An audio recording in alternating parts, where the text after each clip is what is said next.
Encounter is brought to you by the Broome County Council of Churches, where we connect compassion with needs as we inspire growth with dignity. You'll find us in special places throughout the community.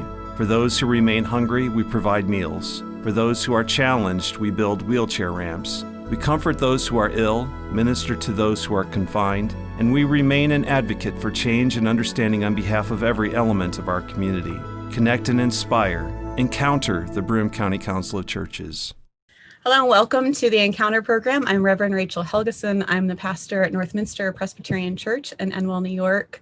I am really grateful for some of my seminary friends who have become accomplished pastors and have higher degrees than I do at the moment, and have done so much in the life of the church, particularly in Louisville, Kentucky. And so one of the blessings about being able to do this remotely is that I can invite some of my friends that I wouldn't normally be able to have in the studio. So I'm grateful that I can tune them in so you can be able to listen to their voices and hear their stories as well. The first is Reverend Dr. Angela Johnson. She is the pastor of Grace Hope Presbyterian Church in the historical Black District of Louisville, Kentucky. Welcome, Angela. Hi, thank you, Rachel, for having me. And I also have Reverend Dr. Corie Shull, who's the head pastor at Burnett Baptist Church. And he also is hailing from Louisville, Kentucky. And if you hear that, many of you are probably going to say Louisville. That is not correct. As someone who graduated from Louisville Seminary, it is Louisville. And you can keep practicing or look it up on the internet and we'll help you later. But the reason that I brought both of my friends and colleagues to come and talk to you is particularly what's been happening in Louisville, Kentucky, how things have been handling currently in current events, and as people of faith and leaders in their communities, how they're reacting and responding and hearing from the broader community, but also their particular communities of faith. So I know this is a huge thing to be saying, but I think it's important for y'all to hear a little bit directly from what's happening and to be able to connect and hear from these two voices, particularly as they've had their own experiences, which have been probably similar and different because of their particularities of their ministries. So Angela, what particularly strikes you about what's been happening in Louisville, particularly around Breonna Taylor and how response to it? It has been very disappointing to me as a Black woman to see that. I know as a Black person that just anything can happen, and sometimes we're on the mercy of those who are called to protect and serve. But it really has not come down like that. And to be honest, I didn't expect any other verdict because I was starting to read the signs. There was plywood flying up everywhere and streets being closed down before the decision came. And then there was the settlement. So I kind of knew what was going on with that, but it has really been disheartening. It was frustrating and also discouraging. So in order to speak to the hurt that people have and to the anger and the grief that people have over it, I think it was very important to speak something from the pulpit over that. So as we were saying earlier, sermon writing was down to Saturday afternoon just because I was keeping my ear to the ground, asking God, what is it people need to hear right now in the midst of COVID, one pandemic, and then to have this going on as well. It is still a very difficult time. Yeah. How about you, Corie? What was your experience? Well, I think similar to Reverend Dr. Johnson, we are here in Louisville battling two pandemics. We share in the pain of our nation, even our globe, in the suffering through COVID-19. But beyond that, Louisville has become ground zero for a pandemic that we probably could call COVID-19, which has brutalized and oppressed Black people since the first African stepped foot on these shores in Virginia in 1619. And Breonna Taylor, the brutality that was associated with it, the disregard for Black life, the outcry in the streets, which is really for those of us who uh, came of age in who were born in the late 70s or the 80s or 90s, we see that outrage as something new. But the reality is, we as a nation have been here before. We saw this type of outrage in the early 70s and the late 60s during the aftermath of Martin Luther King's murder and the uprisings that spawned the Black Power movement. There have been other times in this nation's history where we've seen this type of outcry. And what we have been really shaken to our core with is that here in Louisville, we would rather shut the city down. We would rather arrest dozens and dozens of young adults in the streets. We would rather jump over ourselves and expend millions of dollars in order to settle with a family. But not only that, to give millions of dollars to social service organizations who are doing work in the inner cities than we would to arrest 3 officers who murdered Breonna Taylor while she was in the safety of her own home, when they broke into her home based on an outdated warrant, a no-knock warrant that should have never been provided anyway. So what we're faced with every day, I'm sitting in my car because I'm in between meetings, and in right here where I'm sitting, I'm downtown in downtown Louisville, and there are boards all around me because this city is really a skeleton of itself, because so many people are afraid, ranging from the high-ranking governmental officials down to everyday people, because instead of providing justice, we would rather the status quo. Where do you where do you find yourselves in the midst of that? I don't know. For me, you have to preach justice. That's the gospel, right? But I think, in particular, during these times, we have to speak exactly what it is that you see happening, and because people in our congregations are being affected. My own self. We have 2 adult sons. So I'm tired of holding my breath. One is in California, but one is here. When they go out and when they come in, it's really gotten to be more than I can bear sometimes. But I think to preach from the pulpit a sense of biblical justice, and that we have to pursue that. We can't let it stop right now. I went through a period of my own self, just the anger when it first happened, after we found out about Breonna, but then with the whole George Floyd in May. And I was so furious that it took me a while, because people were saying stuff like, well, you have to protest peacefully. And I'm like, at this point, you are talking about over 400 and something years of rage. Yeah. I don't want to talk about peaceful protests, and please don't say anything to me about rioting. We are in a season of lament. We need to stay there, and we are not going to rush out of it for the comfort of those, try to rush us toward reconciliation. We are not there yet. And until some systemic changes are made in some of the laws and the legislature and the policing, the manner of policing that is going on here and across the country, it's just going to be what it is, as far as I'm concerned. Now we need to battle, protest, stay in the street. But now we also go to the next step, which is to change these systemic things that we see happening so that real change can be effected.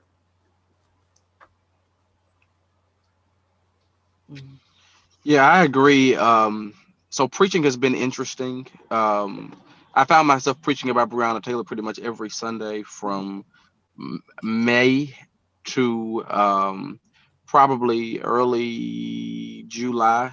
And I said, goodness gracious, it's between Trump and Brianna and COVID. And I said, I feel like I'm sounding the same notes in the same way without adequately giving shape and contour to the range of experiences that people are having in this time. And what I mean by that is, yes, we're suffering with COVID-19. Yes, we are suffering with Donald Trump.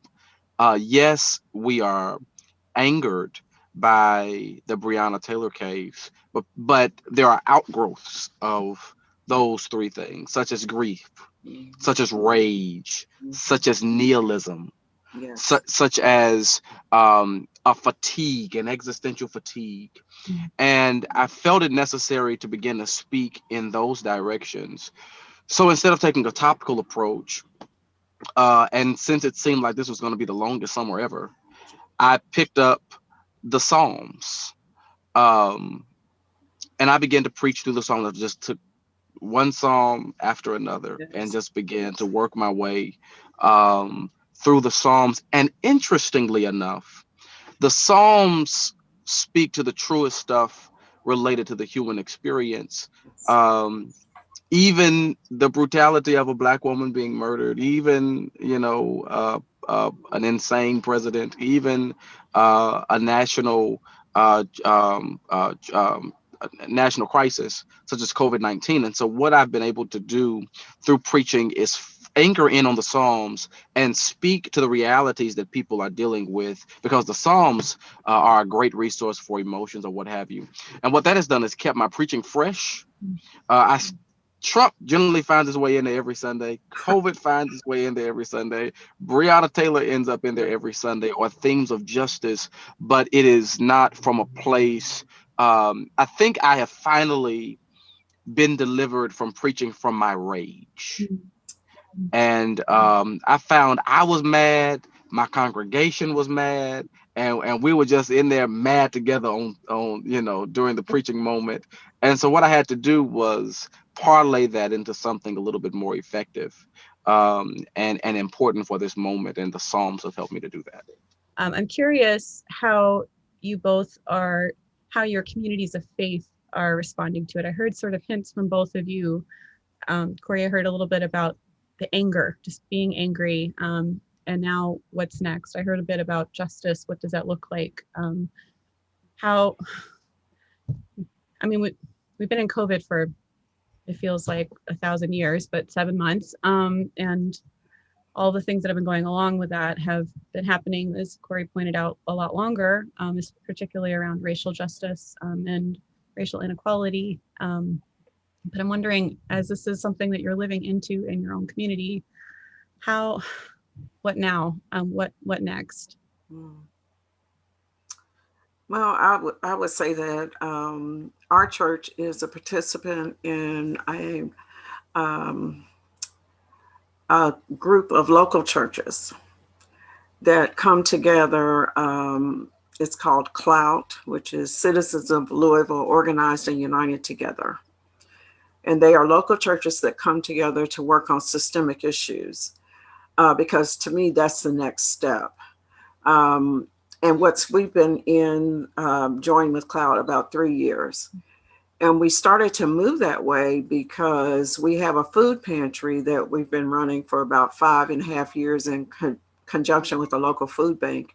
And we see the same people in the line for 5.5 years. The people need the food. But I began to ask the Lord, I'm like, okay, so where should we turn next? Jesus said we would always have the poor with us. We get that. But we'd like to see some of those people get out of the line. And I think that there are just so many systemic issues that keep people in there. There's lack of medical care, lack of affordable housing. Mm-hmm. It's just all kinds of issues that people have. So we united with CLOUT, and we actually work on these issues. I am actually going to be one of the co-presidents starting this year.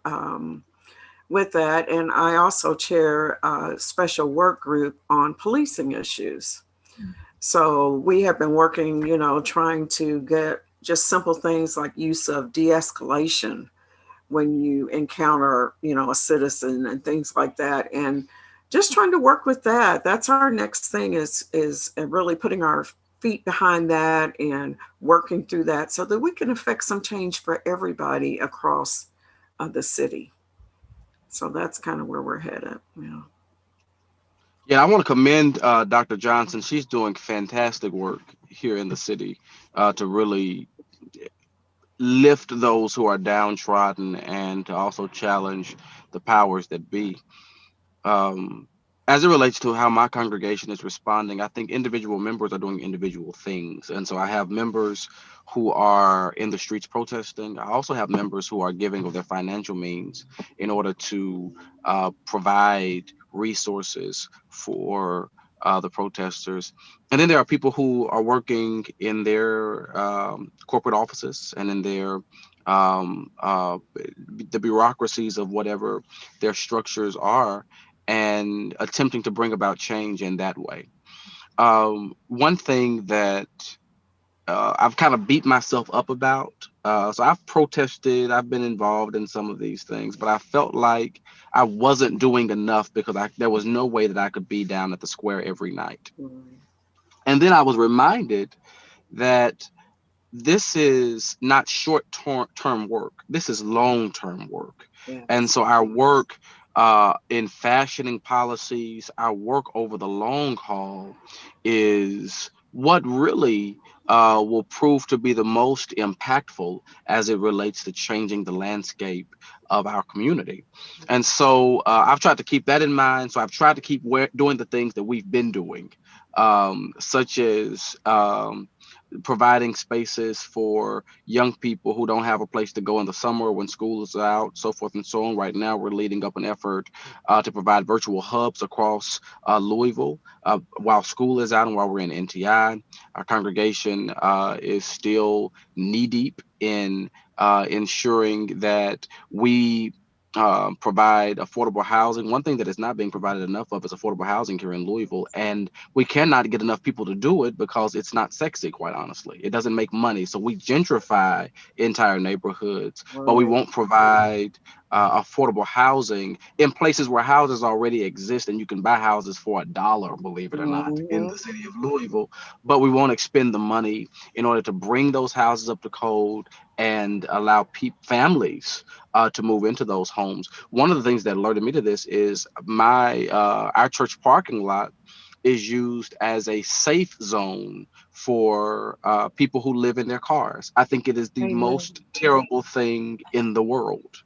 But we have people, the working poor, Yes. people who work at GE and Ford, are living in their cars in the city of Louisville, and so we're actively trying to change that and do something that is going to have a real impact on the everyday lives of people.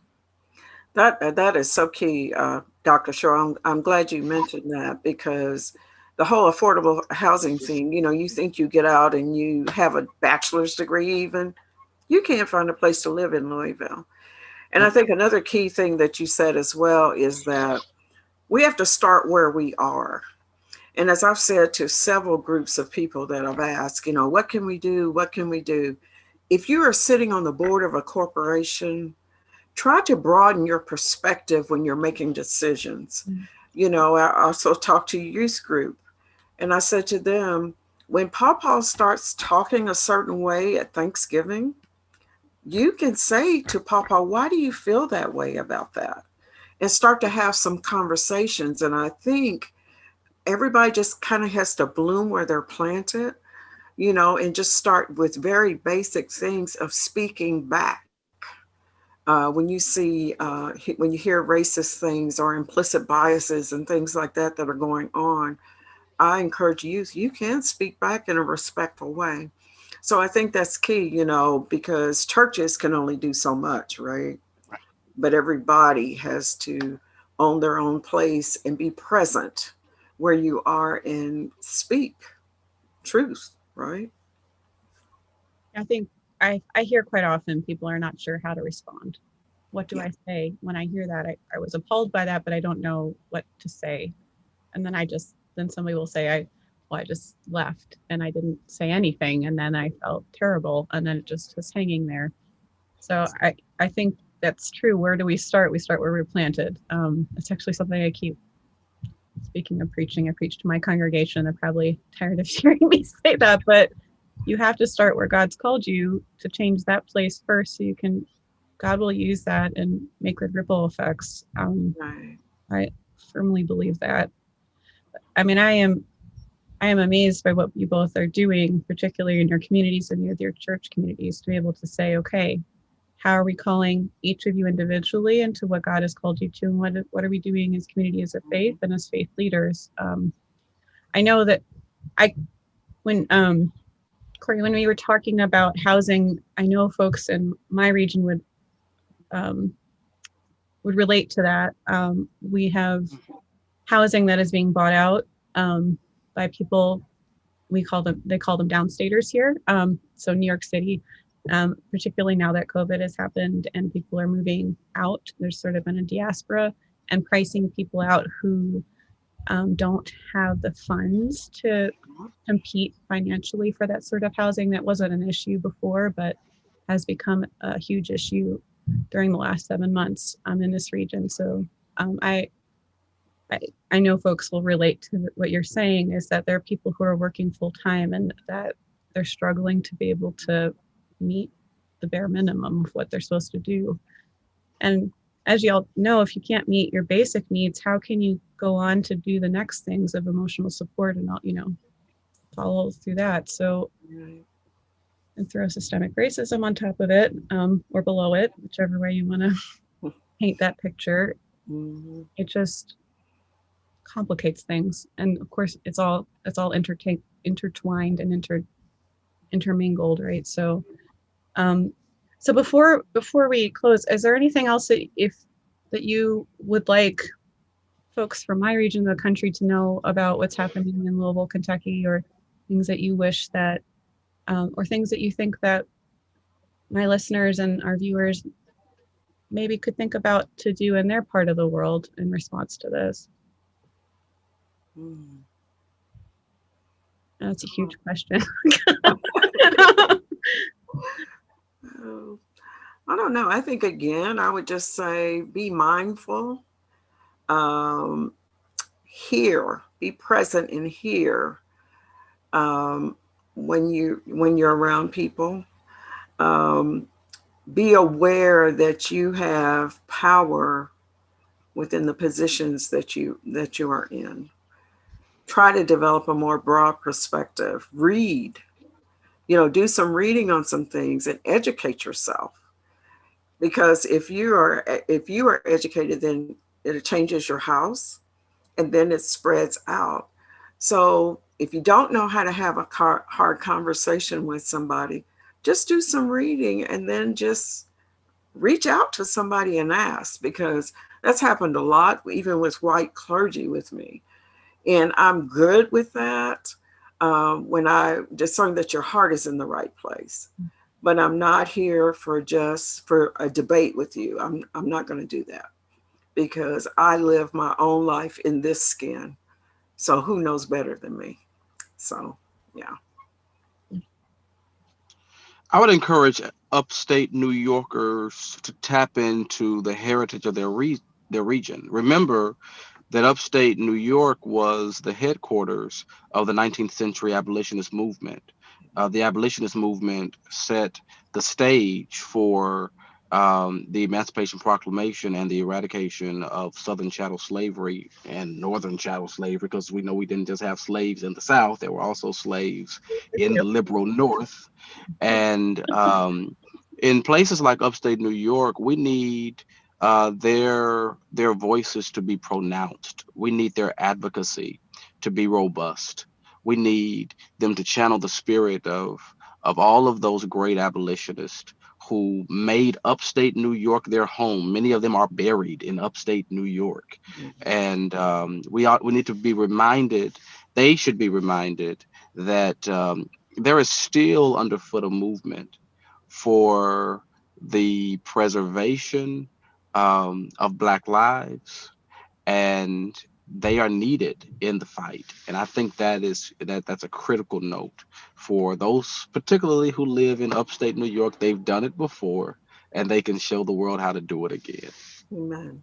Amen. Well, thanks be to God for both of you, for Dr. Johnson and for Dr. Shull, my friends Angela and Corie. I'm so grateful that you're able to speak with me today and to share what you are doing. And I know this is just sort of touching the surface of all the things that you have been living through and experiencing and ministering to. And I pray that you feel the support and love from my region of the country to your part of the region of the country and your ministry and with your communities of faith, and particularly with the community of Louisville. And if you've had an opportunity to listen, both have given some great advice to consider where you are planted, consider who is your neighbor, consider how you speak to them and how to challenge people afoot. Also consider the history of the region that we live in. The Burnover district is around here.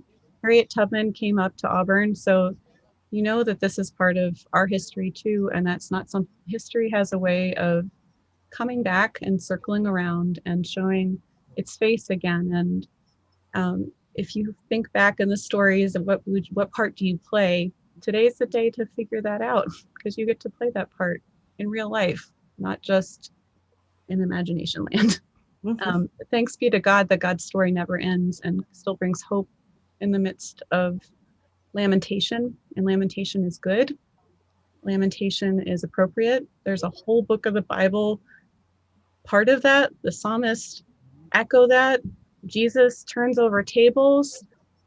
This is something that God has been part of our covenant, particularly for Christians and people who are in the Abrahamic faith, that we know that this is part of the story and part of God's story. So thanks be to God for you. Thanks be to God for both of you. And for those of you on Encounter, I challenge you to continue to see where God is calling you in the midst. Thank you. Goodbye. Thank you, Rachel. Thank you so much, Rachel.